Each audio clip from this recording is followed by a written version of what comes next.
I actually cannot believe what I've just witnessed this afternoon. I really can't, but how's it going, everyone? Usually I say, how's it going? I know how it's going. It's not going very well. But it's Charlie here, and welcome back to another video on the Chatting Leeds YouTube channel. It's time for your match reaction to Leeds United 1, Crystal Palace 5. An absolute disgrace. Embarrassing, shambolic, bottle jobs, all of the above. Before we get into it, if you somehow enjoyed this video, please smash a like on it. That'd be great to get more eyes on the channel. Please subscribe to the channel if you're brand new as well, and share all of your thoughts, opinions and your frustrations in the comment section down below. It's not really sunk in yet, in all honesty. Look, I have to eat a little bit of humble pie on this one. I laughed when they appointed Roy Hodgson. I thought it was a bit of a strange decision to appoint him again. Didn't think he'd change their fortunes, really. Zaha was out injured. Their first choice keeper was out injured. They had a few others injured as well. I was confident. I was. I thought a lot of their attacking play went through Zaha. I thought with him out of the game, that's their main playmaker out the game. Look, I know that they had some individuals who were very talented, the likes of Elise, Eze, Ayew and such, but I just felt without Zaha that Leeds United could really exploit them. Obviously the lineup was unchanged. I think we all expected that from the Forest win. And I'll be honest, I'm not just saying this to be bitter, but we were the better team in the first half overall, in my opinion. Definitely for the first 30 to 35 minutes anyway. I thought Leeds were much the better team. Sinistera has a few chances. Aronson has one where he flicks at it, and Harrison's free kick, which, to be fair, Sam Johnston made a good save. Then obviously Leeds take the lead while we were on top, which I thought was a good thing at the time. We did it against Forest the other day as well. Whilst we were on top, we equalised and then we were on top again, and Sinistera gets the winner against Forest. But today we were on top. We get the corner, and just before Aronson took the corner, I screamed out, just beat the first man. Please, just beat the first man. And he did beat the first man, and it's a terrific header from Bamford to put Leeds United a goal up. Sorry that I don't sound enthusiastic about that, guys, but I'm just feeling so flat at the minute. But anyway, Leeds go a goal up. There was a good atmosphere in the ground. We still continued to press that accelerator. For me, after the goal, I thought for me there wasn't a Leeds player on that pitch in the first half who played badly, in my opinion. And then right on half time, we give a cheap free kick away. Eze whips it in, and Mark Gueye puts it in to make it 1-1. Now, yeah, it was a little bit of a sinker, and it was a bit frustrating. But even at half time, at 1-1, I was confident that if we came out second half and played like we did in the first, I was confident that we could turn it around and get 3 points. But what happened in that second half was nothing short of disgraceful, embarrassing, a shambles. They completely bottled it in that second half.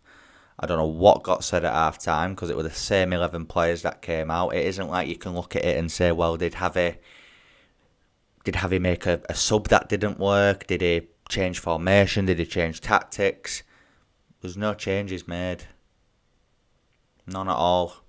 So I want to know what that half-time speech was because whatever it was, it didn't work. I think Hodgson's obviously got into the Palace players because they didn't get going in that first half really up until about 35 minutes. I thought for the last 10 minutes of the second half, the first half, that they came into it a little bit more.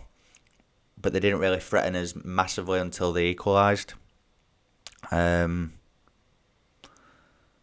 second half, from start to finish, was just a joke. Just absolutely embarrassing. I've never seen quite a collapse like that live at Ellen Road. In my opinion, I don't think so. Anyway, not to the point where we were. Let's be honest, we were cruising at 1-0. We were battering them. We took the lead, rightfully so. We deserved our lead. Kept playing well afterwards. Yeah, they equalised right on half time, but like I say, at half time, I were even saying to people near me, I was saying, that were the only way that Palace was going to score was from a corner or a free kick or something, because in open play, they haven't had a sniff. But then obviously, second half, they go 2-1 up.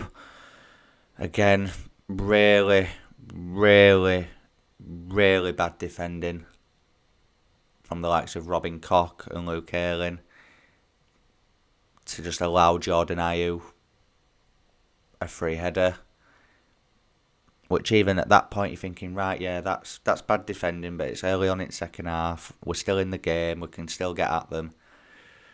At that point I think, even worst case, just get a point. I don't know, which we did say, didn't we, a minimum of 4 to 6 points. So if Leeds could have come back and got a point, it wouldn't have been. It'd been disappointing, but it wouldn't have been the end of the world. And then they scored the third, literally about 2 minutes later. I can't remember who it was. Was that Eze who scored that one? And that was the one where I think Rocker and Robin Koch were arguing with each other afterwards, but I don't know what Koch had to argue about. It was his man. He completely lost him. So easy just to cut through us. And Topo kicked past Melier. And you know what? I thought Mark Rocker and McKennie in the first half were really good, as was Robin Koch. I thought he was winning his individual battles quite well. But the collapse in the second half, man, from certain individuals. Well, the whole team, but certain individuals that stood out to me, which I'll come on to in a minute or so. But then the fourth goal, was that Mateta who scored the fourth, or is it Edouard? I don't remember. But again, a ball into him, it beats Robin Koch, or was it Ayling or Koch? I can't. Again, it's all a bit of a weird blur. But he beats his man and just slots it past Melier. I don't think Melier's at fault for any of the goals, really. It's the players in front of him that didn't do the jobs properly. And then the fifth, I'll be honest, it looked offside to me in normal time, but I have seen it back, and he is onside. And Ayew scored his second, and yeah.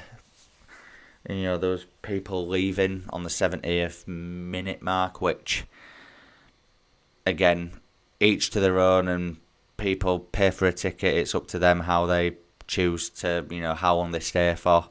I personally didn't agree with it.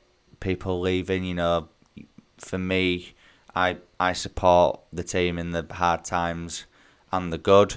I'm not saying that people aren't true fans or anything like that. That is not what I'm saying, and I can understand the frustration today. And I'll be honest, I was stood there in the 85th minute thinking, why am I still here? And I'll be honest, I can't really answer that. I don't know why I stayed until the end. My uncle actually waited for me outside of the ground. He left on the 88th minute. Now, for him to leave a game before the whistle's blown shows how annoyed he was. And look, I understand it. It was It was an absolute disgraceful performance. And there was booing at full time, and some of the words and the things I was hearing, it wasn't nice. It was really, really toxic in that ground today. But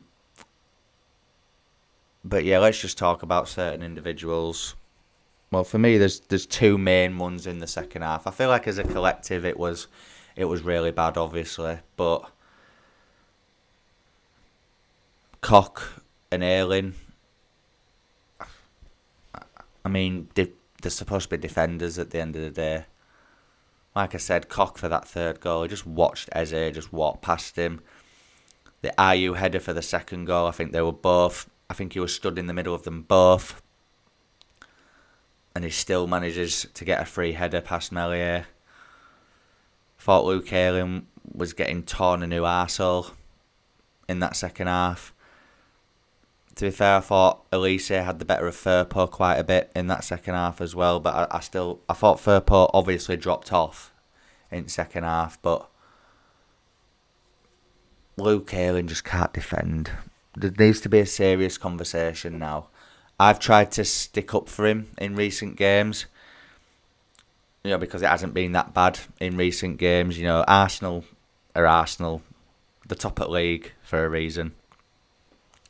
But Wolves, his defending wasn't great, but he improved as the game went on. I thought Forest other night as well. Started off poorly. He was at fault for the Nottingham Forest goal, but again he grew into the game.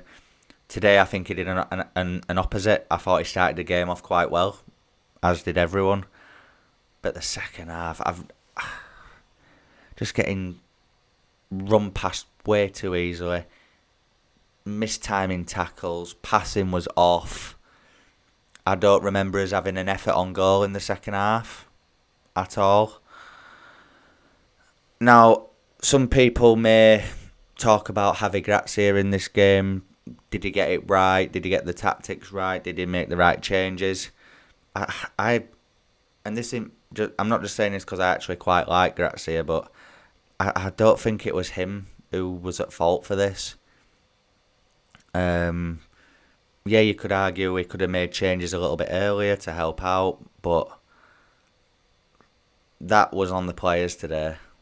And this is what I mean about, there's people who say that we've got a really good mentality and the squad's got a good mentality because we've won 4 games in a row where we've started the game in the bottom 3 and we've got this strong mentality. And I do believe in certain games and moments that, yes, that's right.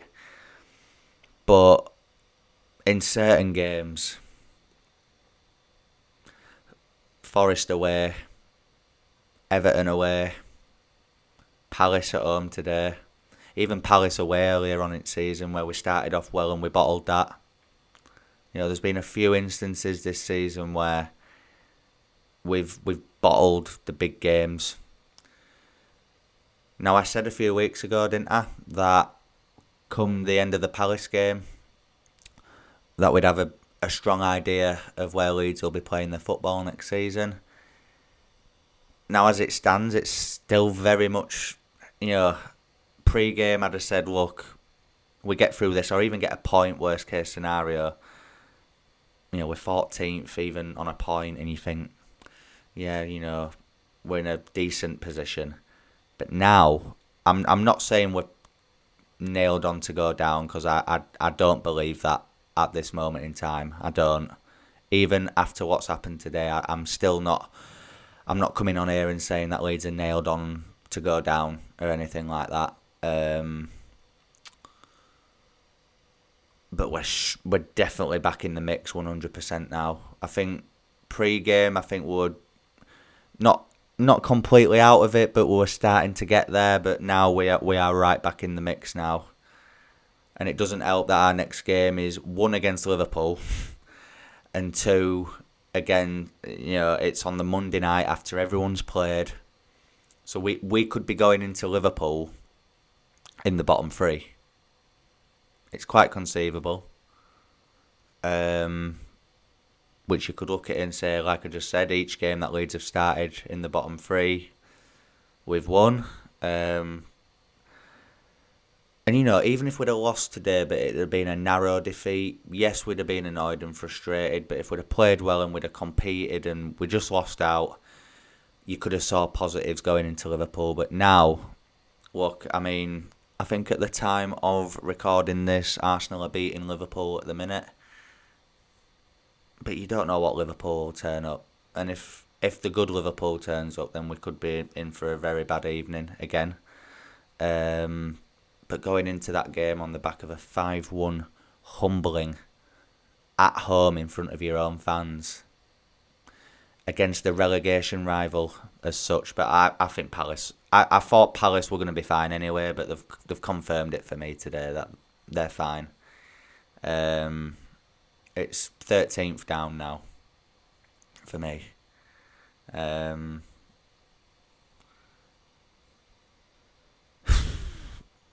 Why can't we just ever take advantage? Why can't we ever seize the moment? If we'd have won, I looked at my phone at 1-0 today. And we were 7 points off Chelsea, 12th, thinking, right, come on.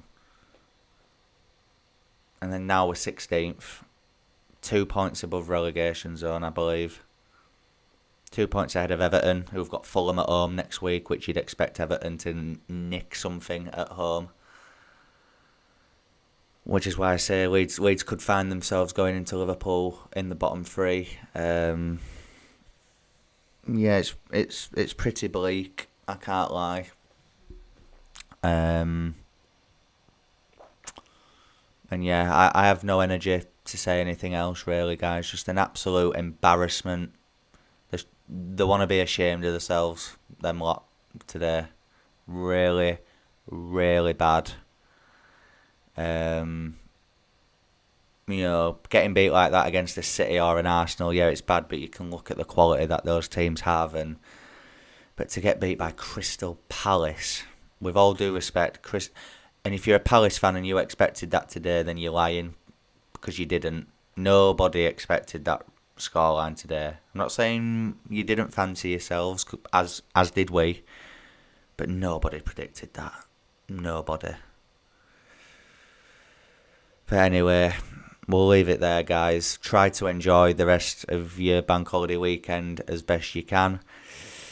Please smash a like on the video on your way out. Please subscribe to the channel if you're brand new, and get all of your thoughts and opinions and your frustrations, of course, in the comment section down below. We'll be back tomorrow evening live on the channel for the final say, which should be an interesting one. Hopefully I'll have calmed down a little bit by then. Probably not, but I'm sure there'll be some very strong opinions on the final say tomorrow, so make sure that you tune in for that, and I'll see you in a bit. Cheers.